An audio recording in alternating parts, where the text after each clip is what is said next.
ते तुम्ही अजिबात मागे हटू नका.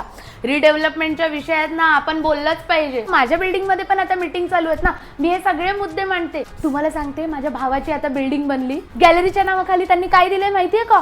असं 4 फूट खाली जावं लागतं, 4 फूट खाली. म्हणजे माणूस जर खिडकीवर उभा राहिला आणि खाली बघायला गेला तर डायरेक्ट खाली जाईल ना बिल्डिंगच्या. अहो सेक्रेटरी तर बोलणारच. हे जे बिल्डर लोक असतात ना, सेक्रेटरी अध्यक्ष, यांना पकडतात का तर त्यांनी आपल्याला समजावून वगैरे तयार करावं. ह्यांना मोठ्या मोठ्या जागा मिळतात. तुम्ही बिल्डरला सरळ विचारा, गॅलरी म्हणजे काय, कशा प्रकारची गॅलरी तू देणार आहेस आम्हाला, पावसाळ्यासाठी काय सुख सुविधा असणार आहेत तिथे. आता ही नवीन बांधकामाची जी घरं आहेत ना, ती मला ना अगदी जरा अशी कशी तरीच वाटतात. म्हणजे बघा ना, आपली जुन्या घरांमध्ये कसं हॉल एवढा मोठा, बेडरूम एवढा मोठा, आणि आता नवीन बांधकामात असं घरात चालायला सुरुवात नाही केली ना, 4 पावलात घर संपतं. 1 पाऊल टाकलं दुसऱ्या पावलाला बेडरूम, तिसऱ्या पावलाला किचन. याला काय अर्थ आहे? आपल्याला एरिया वाईज ती छोटी छोटी घरं मिळणारच आहेत. त्या घरामध्ये आपल्याला काय काय मिळणार आहे त्याच्यावर आपण लक्ष ठेवू शकतो.